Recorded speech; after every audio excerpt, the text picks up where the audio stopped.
শুনছান আমার পিছনটা কেন অনেক খুঁজে চুলকাচ্ছে মনে হয় আজকে কোনো না কোনো অঘটন ঘটবে। আমি তো তোরে আগেই কইছিলাম মলমটা সাথে রাখ।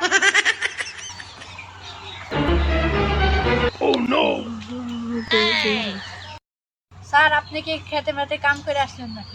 না ছাত্ররা একদম একদম পালন করে আসলো দেখছি স্যারের মুখ থেকে রং লেগে রয়েছে। স্যার যে কি করে আইছে সেটা পরীক্ষা শুরু হলে বুঝতে পারবি। এখানে নাই কোনো মা বাপ, নাই কোনো গার্জেন, এখানে যা আসি শুধু সবই আমি। আজকে আমার মনটা ভালো, তাই আমি ভাবছি তোদের সঙ্গে বন্ধুর মতো আচরণ করব। আর পরীক্ষায় তো নকল করতেই পারে, এসএসসি পরীক্ষায় ছেলেপেলে যদি নকল না করে তাহলে আবার এটা কোনো পরীক্ষা হলো নাকি?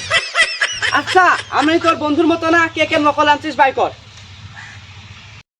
এই স্যারটা খুব তো ভালো, আমাদের নকল ডেভেলপার শুনেছে এই জন্য প্রিন্সিপাল সেই শুনছা থেকে আমাদের কেন্দ্র বসিয়েছে, কোনো ম্যাজিক টেস্টার দিয়েও আসবে না কো। ও প্রিন্সিপাল তোর তো আমি আগেই কইছিলাম তোর মলমে সুখ। কারোর মনে কথা আবার বলা যায় না, কে নকল টকল আবার বাই করিস না। না না স্যার আমরা কেউ নকল টকল করি না, আমরা সবাই গুড স্টুডেন্ট। কে কত ভালো স্টুডেন্ট সেটা পরীক্ষার সময় বোঝা যাবে। আচ্ছা শিক্ষামন্ত্রী নতুন জানো কি নিয়ম বাইর হয়েছে, পরীক্ষার হলে কোনো কলম আনা যাবে না, কলম কে কে নিয়ে আসিস সেটা দেখ। স্যার আপনি গাঁজা মাজা খেয়ে আসেন নাকি? স্যার গরম স্যার লেখো কি করে?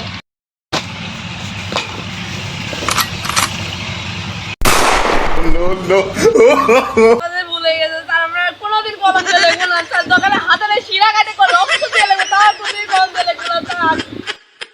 কলম এসে সবাই নিয়ে আসে ফেলাতে কলম রক্ত লাগা। কি বললি তুই? আমি যেন কি যেন খাই আসি গান।